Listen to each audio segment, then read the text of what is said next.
News of the Times. The 1913 Sun Inn pub murders. In April 1913, a Northumberland village pub became the scene of an unimaginable crime. When Publican John Vickers Amos was told he would lose his job at the Sun Inn, a dispute over a £30 bond erupted into a triple shooting that left a constable and a sergeant dead and a landlady grievously wounded. In this episode of News of the Times, we uncover how a routine pub tenancy dispute spiralled into bloodshed, the fatal confrontation with Police Constable George Mustle and Sergeant Andrew Barton, the frantic manhunt and trial that gripped Northumberland and the nation. Meticulously sourced from 1913 newspapers, including the Newcastle Daily Chronicle, this true crime documentary takes you inside one of Edwardian England's most shocking pub murders. And in our further particular segment, when an Edwardian goodnight kiss meets a poorly guarded basement, gravity wins. A romance in Walworth ends with a thud. Now, before we disappear into the coal cellar of history ourselves, do give this episode a like, subscribe if you haven't, and share it with any other delightfully awkward soul who think a touch of Hitchcock suspense, spliced with an Edwardian London mystery, is the perfect way to spend an evening. Help us to coax the all-powerful YouTube algorithm away from endless clips of hot tub brawls and back toward the brighter side of historical crime, where intrigue wears a top hat and every shadow has a story. Now then, dim the lights, toss another log on the fire, or at least turn up the radiator, and settle in with your beverage of choice. The stage is set. The curtain's about to rise. Time to let the past do what it does best. Surprise us.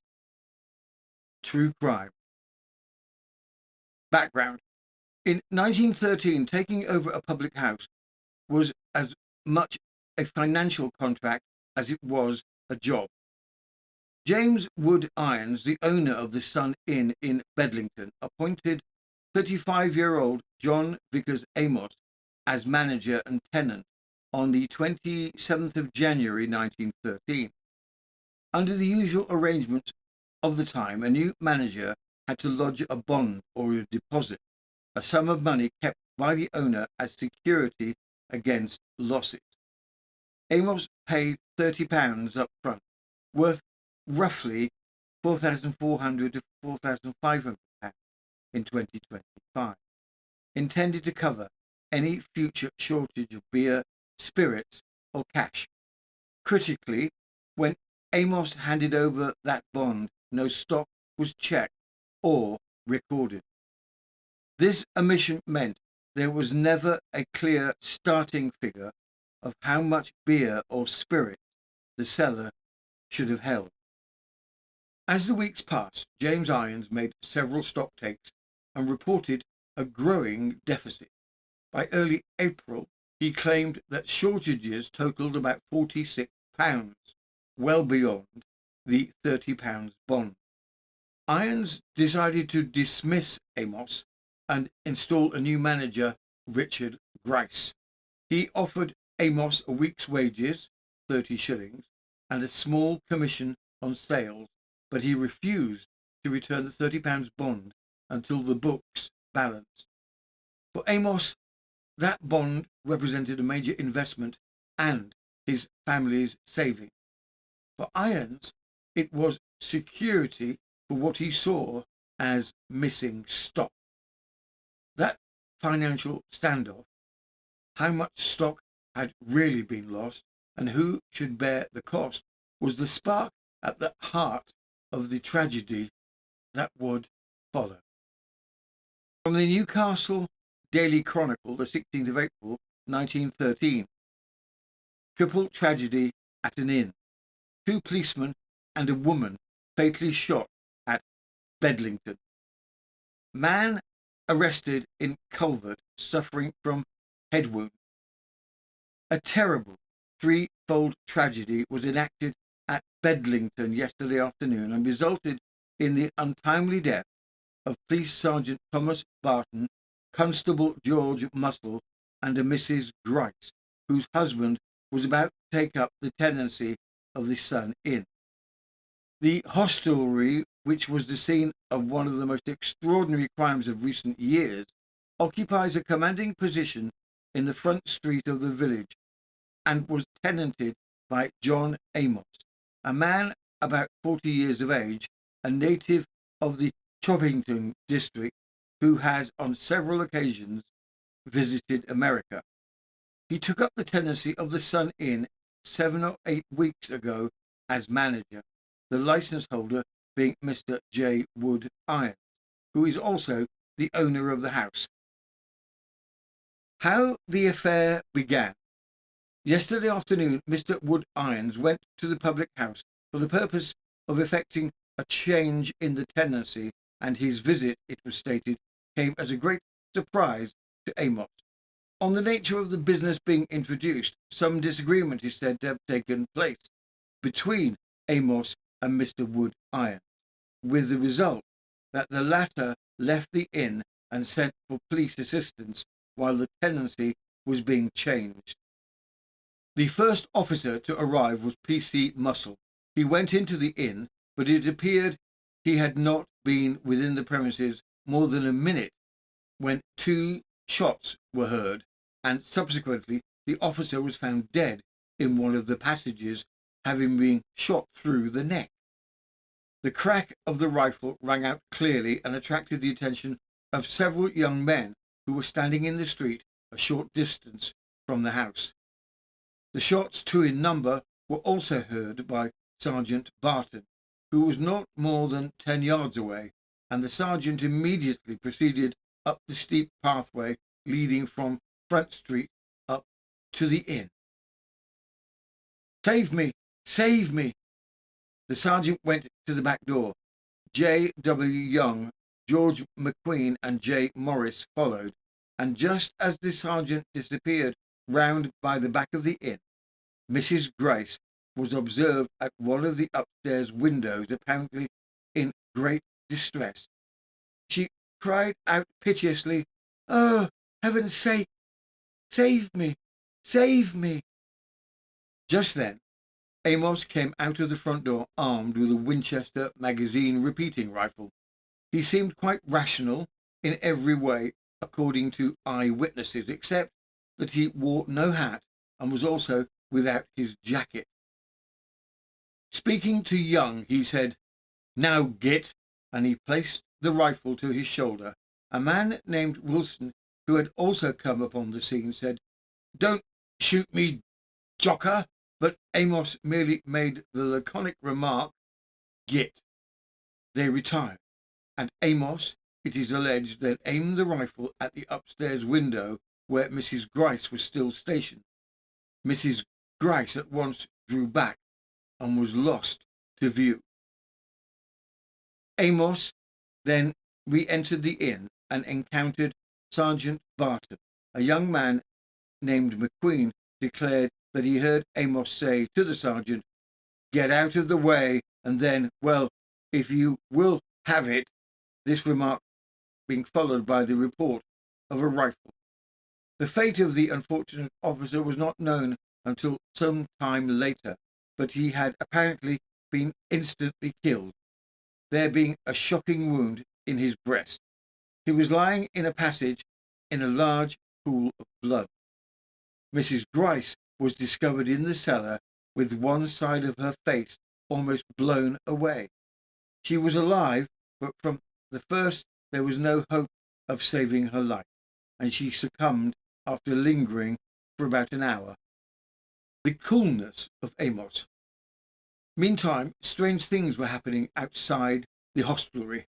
Amos reappeared, still carrying the Winchester rifle.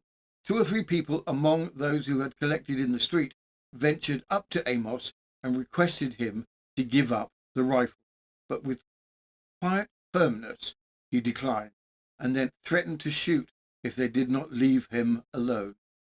In a very short time, a crowd of perhaps 200 people gathered in the street opposite the Sun Inn, and Amos continued to survey them with a coolness that, in the circumstances, was also altogether remarkable. He, on one occasion, placed the gun on the ground, took a cigarette from his vest pocket, lighted it, and, after picking up the weapon, began to smoke the cigarette quite complacently. Thereafter he placed the weapon to his head and shouted, "I have still 2 cartridges, one for that bastard," meaning Mr. Wood Irons, "and I'm keeping one for myself." Of course, while this singular conduct was being witnessed by a horrified crowd, word was dispatched to the police station, where Inspector Chilks, recognizing the seriousness of the position, summoned assistance by telephone from the neighbouring districts. Police officers were hurried by train from Blyth, and others from Morpeth, and others came from Ashington, Choppington, and other country districts. The chief constable of the county, Captain Fullerton James, arrived in a car. Superintendent Marshall of Morpeth also travelled by motor car with 6 or 7 other officers. Superintendent Tuff reached the village on a motorcycle, and other officers on ordinary cycles. As soon as the police officers began to put in an appearance, Amos changed his tactics.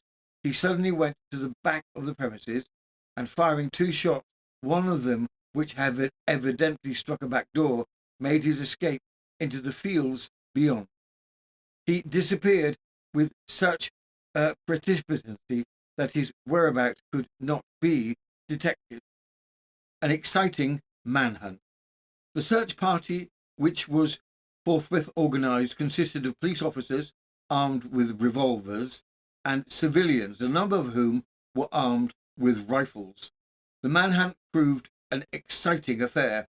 Superintendent Tuff, who had charge of the Bedlington district, had in a very short time thrown a cordon of police around a large portion of the district, making it almost impossible for Amos to escape. The wild countryside right away to Netherton Moor was scoured by the search for the capture of the murderer.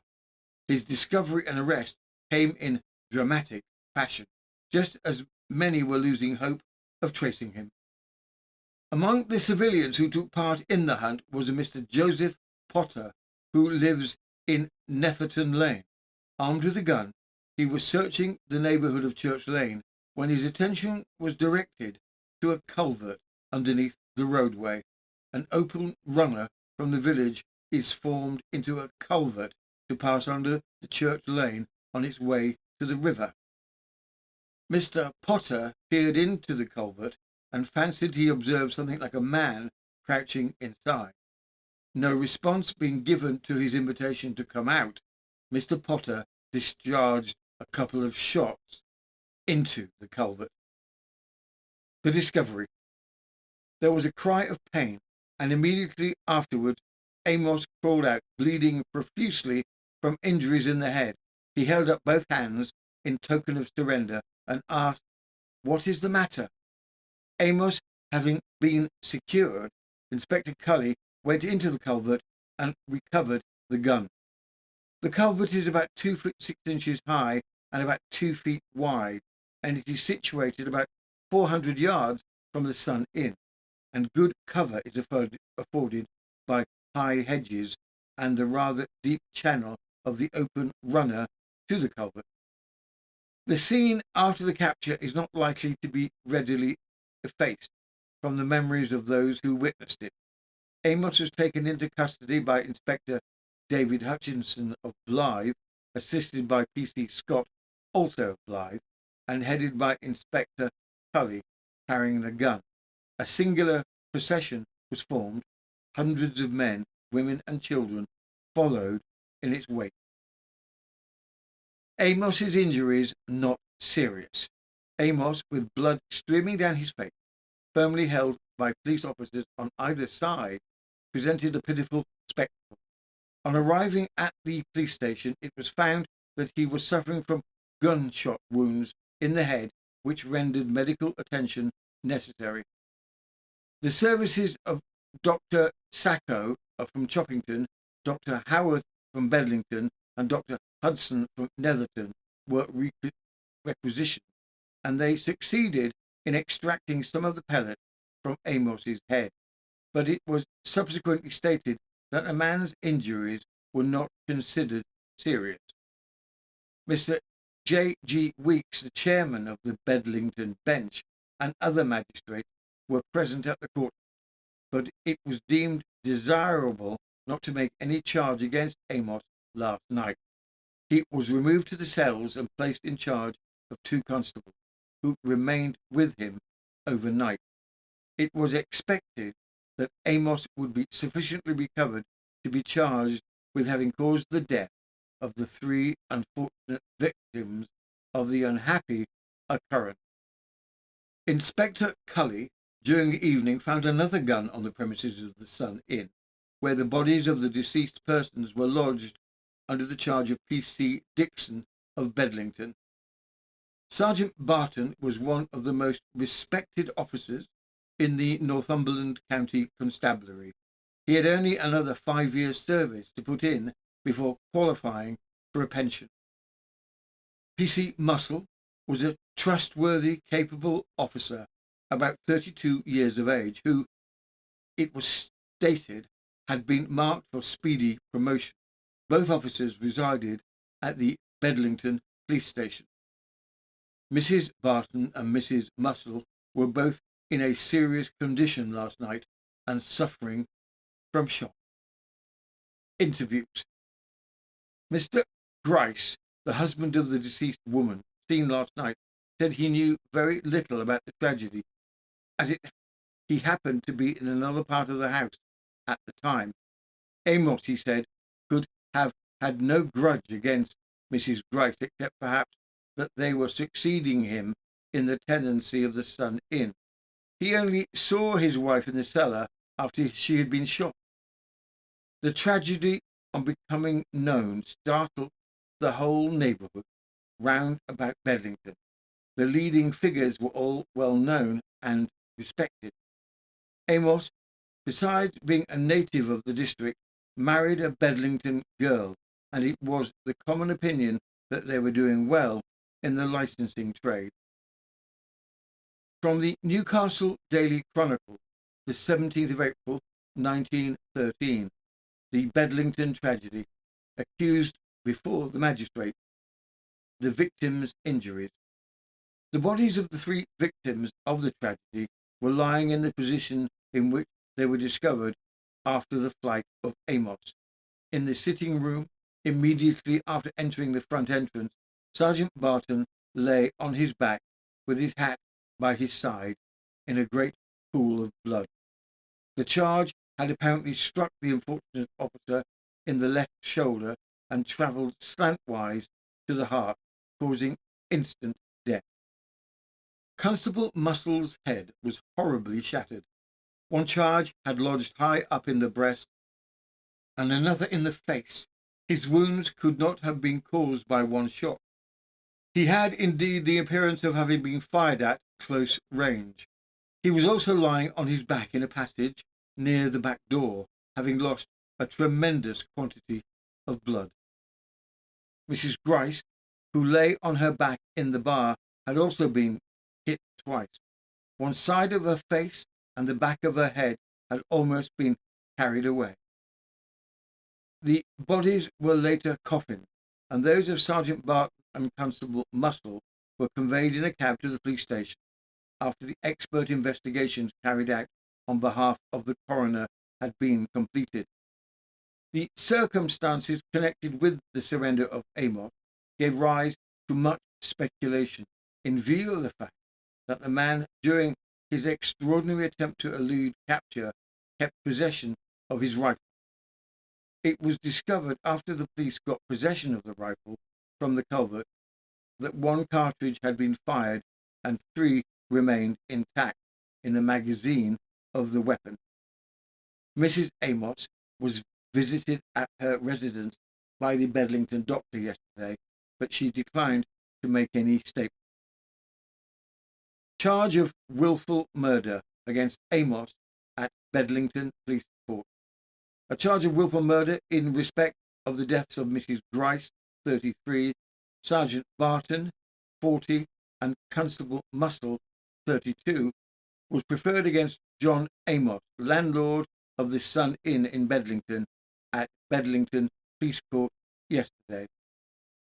As read out by the Justice's clerk, Mr. C. Alderson, the charge was that John Amos, of the Sun Inn public house manager, did feloniously and of malice and aforethought kill George Bertram Muscle, police constable in the Northumberland County Constabulary, by shooting him in the neck and breast.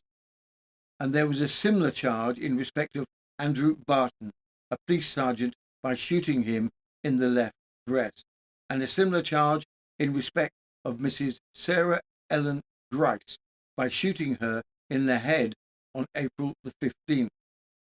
The accused man's head was bandaged, and he appeared somewhat dazed. The opening statement. Proceeding to deal with the case, Superintendent Tuff said it would appear that the defendant, John Amos, was nearly the whole of this year had been the manager of the Sun Inn at Bedlington, which was owned by Mr. Wood Irons, a Newcastle gentleman and defendant acting as manager.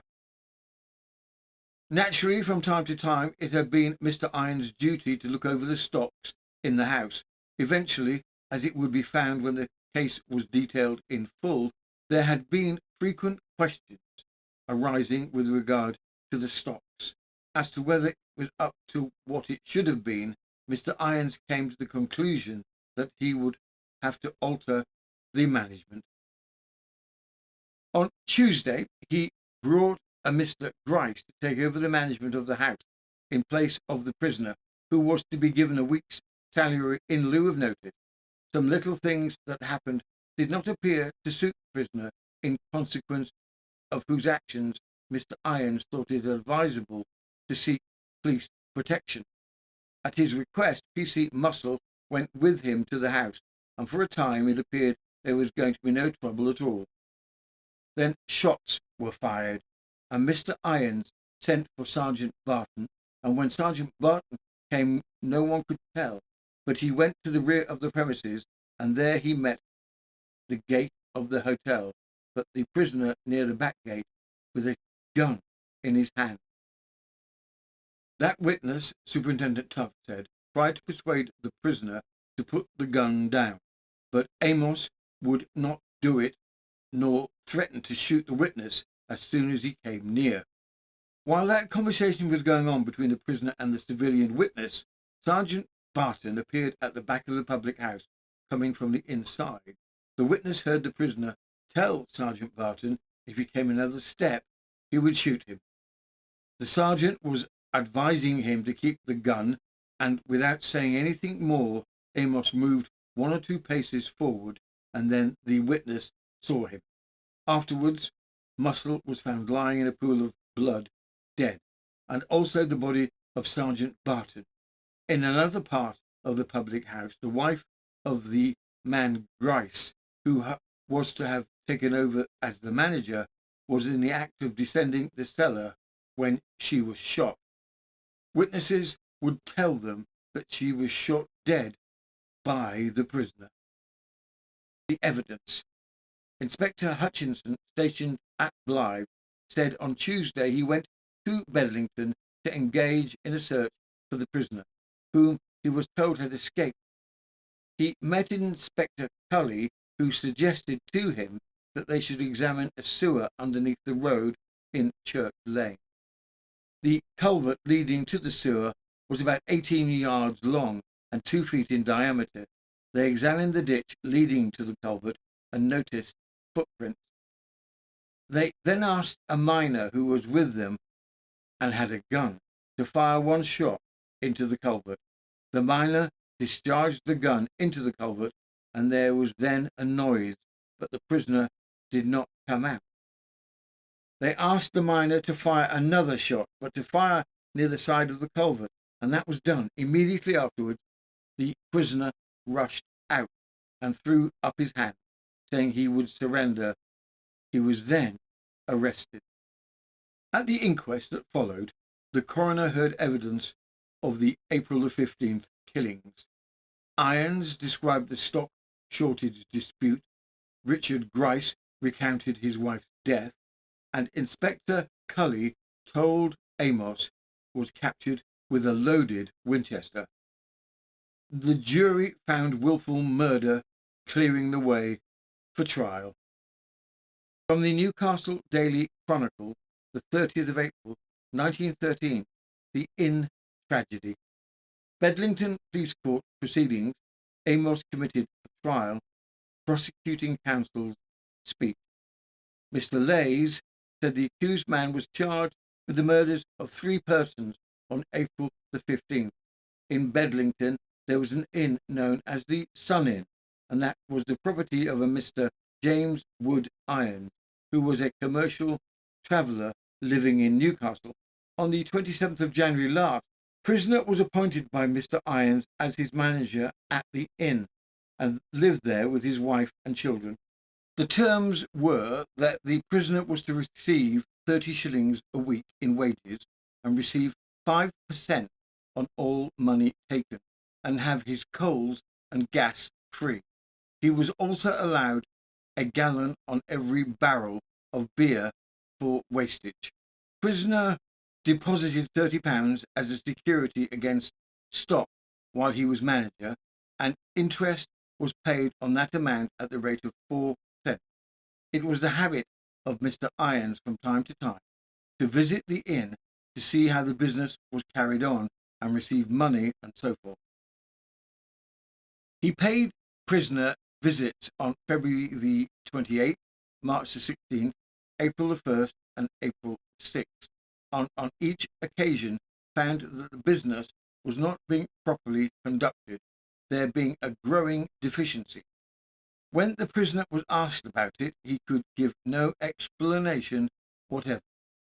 On April the 15th, the deficiency amounted to £58, and Mr. Irons took another manager to meet Amos's place on that date. It would seem prisoner expected this, because Mr. Irons arrived alone at Bedlington in the morning at 10:45. He went straight to the Sun Inn and said to the prisoner, "Good morning." The prisoner said, "Is this my finish of the Sun Inn?" The prisoner therefore anticipated that he was going to discontinue to be at the Sun Inn. Events that day continued. Counsel divided themselves into 3 portions. Between 11 o'clock in the morning and 3 or so in the afternoon. Second of those events between 3 and 3:30 during the time the murders were committed, and thirdly, the period from 3:30 to the arrest of the prisoner at about 7 o'clock or so in the evening. Between 11 and 3 there was important evidence dealing with the arrival of persons connected with the tragedy, which, he said, would show that during those hours prisoner was growing more angry and more passionate. Mr. Wood Irons' evidence. James Wood Irons, the owner and licensee of the hostelry, repeated his evidence adduced before the coroner's court and put in documents relating to the terms of the agreement between Amos and himself regarding the management of the inn. On the first stock-taking, witness found £7 5 short. On March the 16th, he found the stock to be £21 11 shillings and 3 short for the 16 days. He sought prisoner about the deficiency in the stock a week or 10 days afterwards and asked if Amos could count for the shortage, and Amos replied, "No, you've got every cent." Witness then said, "Amos, I'm not blaming you for taking the money, or Mrs. Amos for taking the money, but I look to you as manager to account for the money." Amos replied, "That's quite right, just what I would do myself if I was in your place." A new stock taker was suggested by Mrs. Amos, and the witness said any stock taker would do for him as long as he was a professional stock taker. A stock taker of Amos's own was arranged for, and the arrangement was for the stock taker to be present on April the 6th. On that day, a Sunday, witness said Mr. J. Sylvester, a professional stocktaker of Newcastle, visited the Sun Inn, and Amos assisted in taking the stock. Witness got a letter produced from Sylvester which showed a deficiency of £47, 2 shillings and 9 pence since March the 16th. Witness made up his mind he must have a change of management in the house. He wrote a letter on April the 12th to Amos, informing him that the stock was £45, 19 shillings and 8 pence deficient, and saying that evidently Amos was ruining the Sun Inn for himself. He decided to make the change of management and engaged Richard Grice of Sedge Hill to take over the management on April the 15th. He did not inform Amos of the contemplated change of management. Mr. Irons then proceeded to describe what occurred after he went to the Sun Inn at 11 o'clock on the morning of April the 15th. The question of the bond arose, and the witness said, "We will see about the bond when the stock is adjusted." Amos said, "We will see who is boss here," and he went and bolted the side door leading to the yard. Amos then went upstairs, and the witness unlocked the door and went to the police station, where he saw Inspector Cully. Witness returned a second time to the inn and heard Amos, as he went upstairs, say, "I'll catch the lot." At about 2 o'clock he met Detective Muscle, and they entered the house. Mr. Wood Irons, owner of the Sun Inn, described the final moments before the violence. When he first knocked, Amos assured him, "Yes, I am all right." And inside the smoke room, with Mr. Grice in the bar, Constable Muscle calmly advised the couple to keep steady, saying their £30 bond would likely be safe once the stock was balanced. They began by checking the beer stock in the cellar, and then moved to the smoke room, where Irons asked Amos to bring down his cash and the £5 change on hand. Amos complied, and when asked for a report sheet, went upstairs, calling to his wife, "Belle, come up," and remained there 7 to 10 minutes before returning with the sheet signed. Irons checked the figures. Sunday's takings were £1, 3 shillings and 6 pence. Monday's the same. Total cash £7, 5 shillings and 6 pence. He paid Amos £1, 10 shillings in wages and 2 shillings and 6 pence commission for the week, plus another £1, 10 shillings in lieu of notice, which Amos accepted without comment. Irons then asked if Amos had arranged a new home, and when Amos said no, Irons suggested moving their furniture into the club room temporarily. Amos replied only, "Give me 5 minutes' breath." That was the last peaceful exchange. Irons left Amos and his wife in the kitchen, and he saw Constable Muscle still in the smoke room, and stepped away moments before the gunfire began. The £30 bond. Richard Grice, the husband of the deceased woman, said he was engaged on April the 12th by Mr. Irons to manage the Sun Inn at Bedlington. On Tuesday, April the 15th, he arrived at Bedlington for the purpose of taking charge of the inn. He was then introduced to Amos by Mr. Irons, and Mr. Irons said, "You can take charge now," and the witness then went into the bar. He heard some conversation between Irons and the prisoner, but did not know what it was about. He repeated the evidence already given with regard to the movements of the parties in the house before the shooting took place. Mr. Richard Grice, the new manager brought in to replace Amos, confirmed that the key dispute centred on stock counts and the £30 bond. He heard Mrs. Amos insist, "Give me my £30 back and I will leave the house," while Amos declared he would not leave until the money was returned. Grice, who had been recommended for the post only a few days earlier and was putting down a £20 deposit of his own, arrived around 3 hours before Police Constable Muscle. The stock-taking was still unfinished when the officer came. Grice stated that Amos appeared agitated and slightly excited, and at one point he saw Amos pointing a gun at the door and quickly closed it. He never heard Irons insult Amos or use abusive language, and he himself exchanged no harsh words with the accused. Despite the tension, Grice took possession of the house that afternoon, even serving customers while Mrs. Amos was stepping from supplying drink. The prosecution.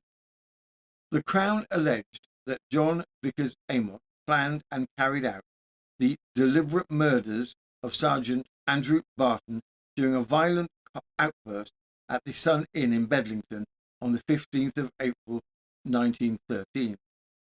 Amos, a 35-year-old barman, had been hired only 3 months earlier by owner James Wood Irons on a £30 security bond.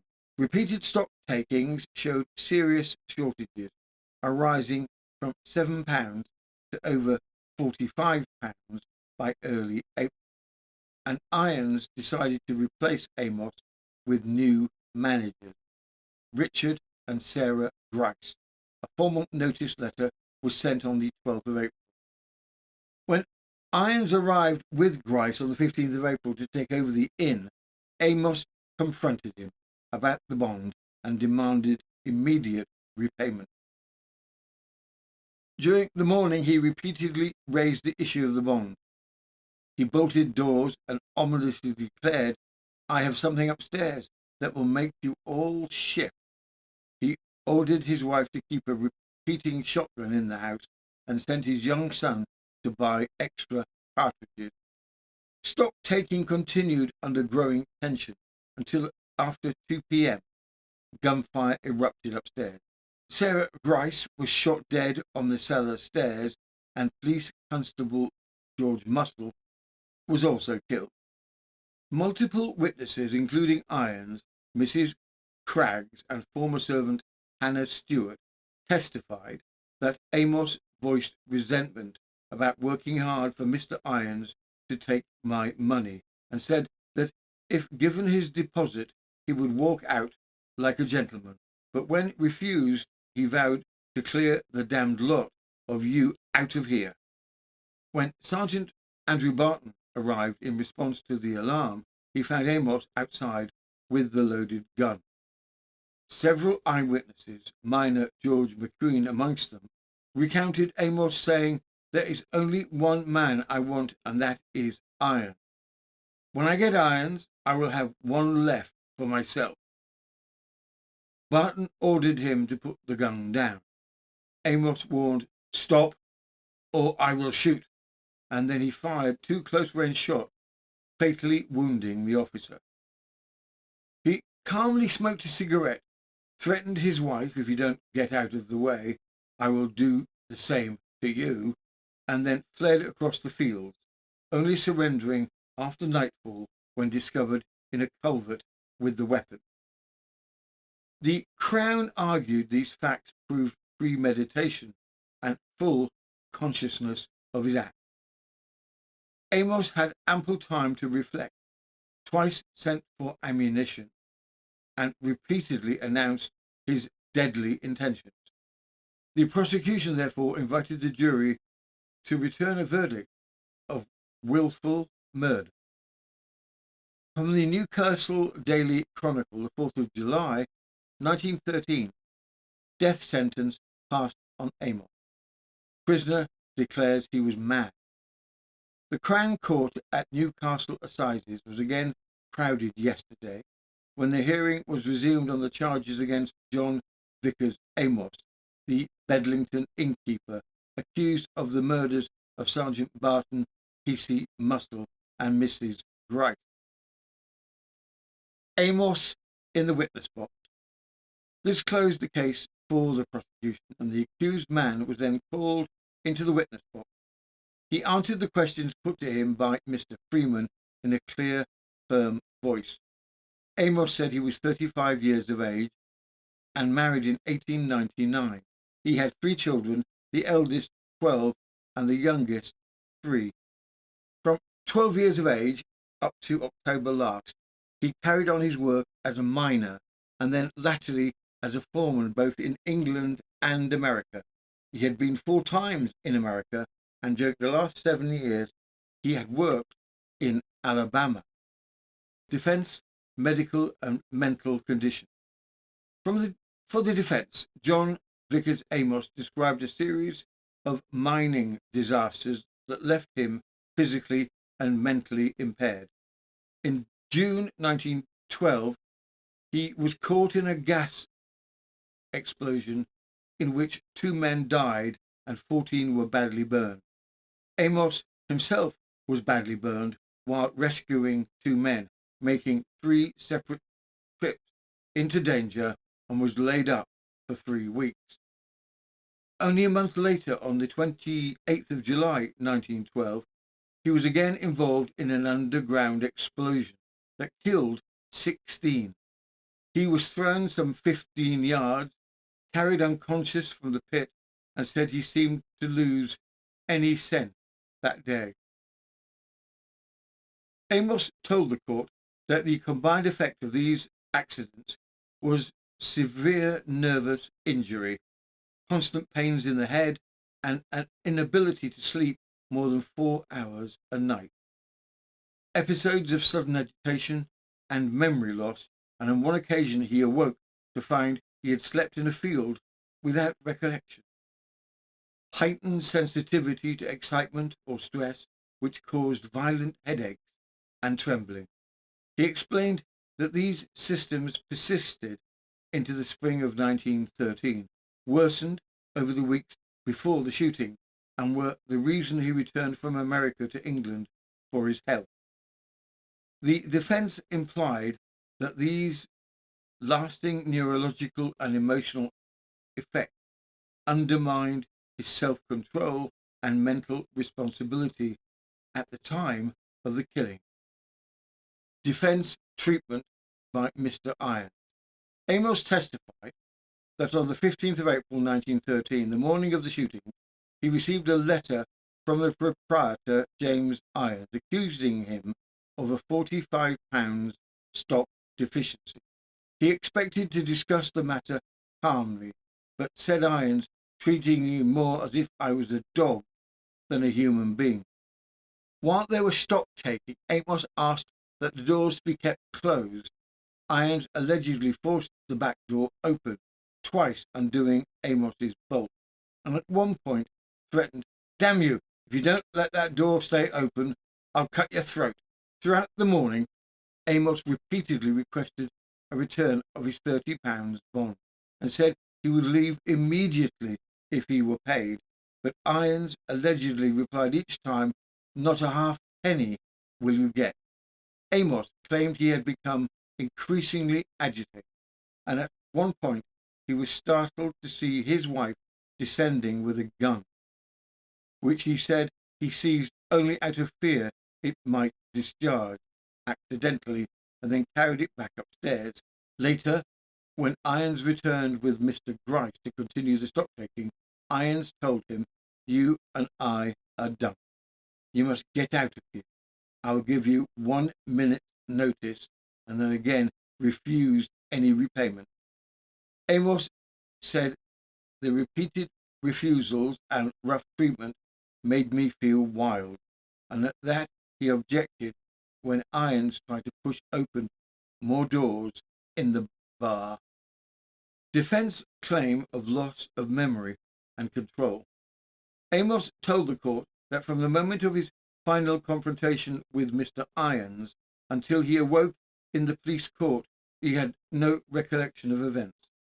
He said he could not remember speaking to his wife, threatening her, firing a gun, sending for cartridges, holding his head in his hands, weeping, hiding in a culvert, or being arrested.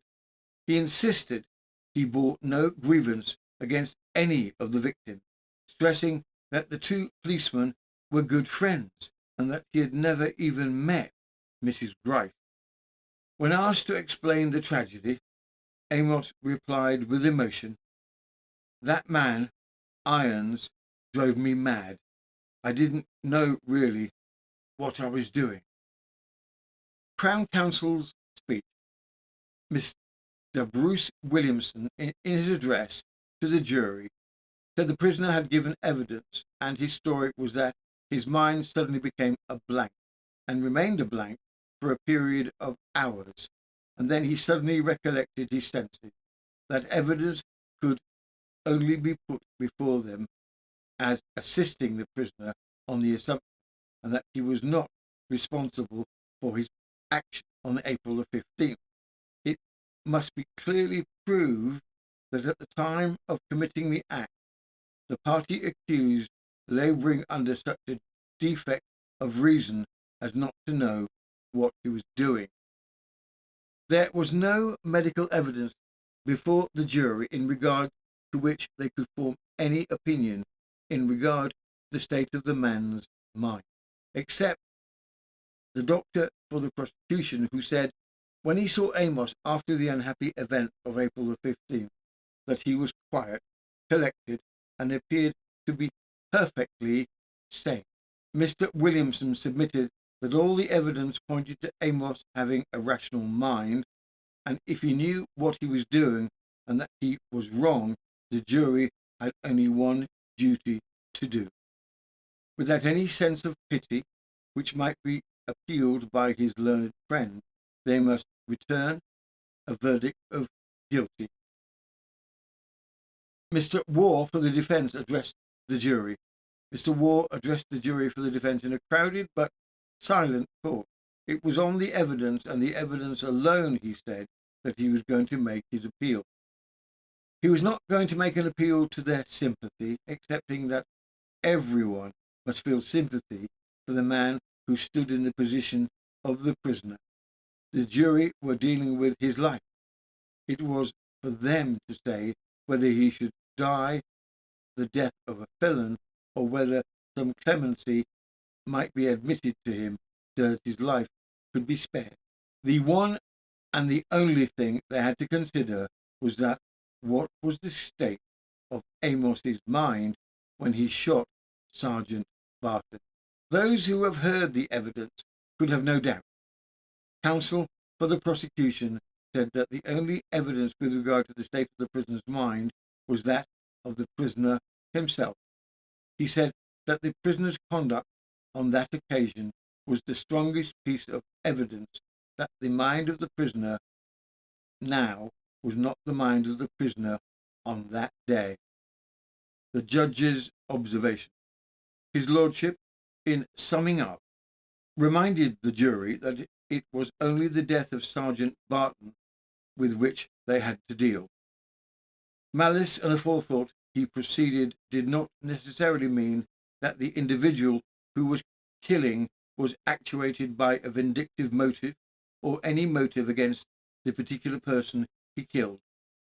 When they came to consider the circumstances of Sergeant Barton's death, it was quite plain that if the prisoner was not insane, the killing of Sergeant Barton was a murder. They had to consider whether or not the prisoner was insane. They had to be satisfied that he was suffering from a defect of reason, so that he did not know what the nature and quality of the act was.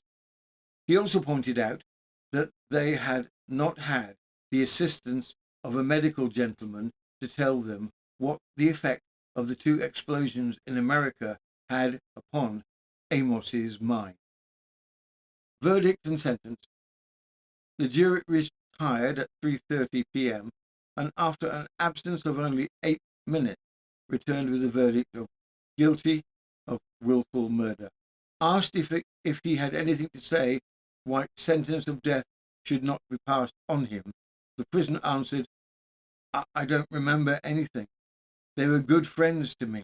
His lordship passing sentence said, prisoner at the bar, you have, after careful consideration by the jury, been convicted of a cruel murder of a police sergeant who appears to have given to his important duties and executed them with such zeal and discretion as well as courage, and those qualities were certainly exhibited in very marked degree in the endeavour to do his duty when he was killed by you. For the particular crime of which you have been in fact now convicted, the law provides one sentence and one sentence only.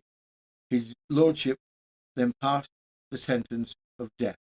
Prisoner received the sentence quite calmly, and as he left for the cells below, he waved his hands to some friends sitting behind. John Vickers Amos was hanged on this day, the 22nd of July, 1913, by Thomas Pierpont and William Willis. Further particulars.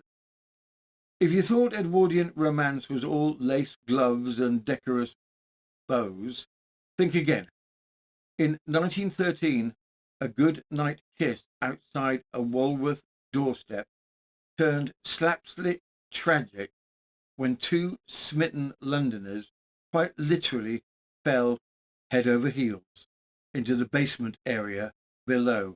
One family member even sprinted for help, wearing his trousers upside down. What began as a gentle farewell ended as a headline, The Fatal Kiss. From the Illustrated Police News, the 11th of September, 1913, The Fatal Kiss. Couple fall in an area and a man is killed.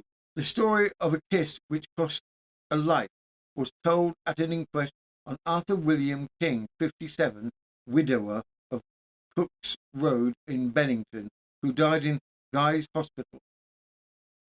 Mrs. May King, an attractive young widow residing at Walworth, said the dead man is in the habit of seeing her home and opening the door for her. Though her names were the same, they were not related. At midnight, after a motor bus ride, they went up the flight of steps leading to the door and stood taking the top, witness having her back to the area. The deceased came and caught hold of me to kiss me good night, added the witness, and as he did so, we overbalanced and fell into the area. The coroner: you did not object to his kissing you? There was no struggling? No, sir.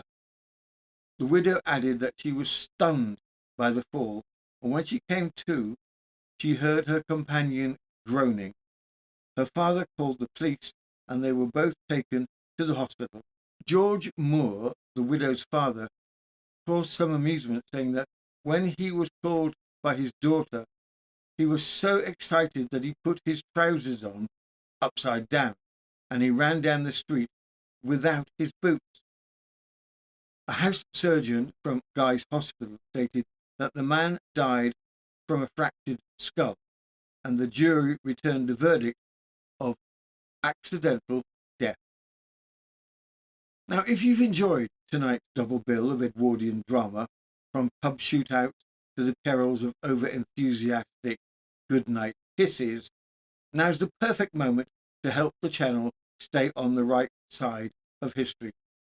Tap like if you'd rather not be remembered as someone who left the algorithm guessing. Hit subscribe so you never miss another scandal involving love, lager, or unfortunate staircases, and try YouTube's newest contraption, Hype, which tells the great and mysterious algorithm that we are more than an advert channel for dodgy Edwardian hotels with staffing issues. One click and you've officially doing your part to keep the next century of sensational stories coming, preferably without any trousers on upside down emergencies. If you'd like to fund our velvet waistcoated ferrets who bravely upload fresh historical crime, scandal, nostalgia and wobbly British humour every single day, consider joining us on Patreon. It costs about the same as 3 plastic bags at the supermarket checkout, but lasts longer, causes less guilt, and comes with over 600 episodes to rummage through like a well-stocked Edwardian pantry. There's even a 1-week free trial during which the ferrets promise to fluff your digital cushions and whisper forgotten Victorian gossip. Simply click and the algorithmic gods will nod approvingly while we keep the history and the jokes coming. News of the Times, historical crime on patreon.com. This has been News of the Times, and I am Robin Coles, licensed silhouette, honorary wraith, and reluctant participant in the 1912 Great Umbrella Poke a Stranger Fog incident.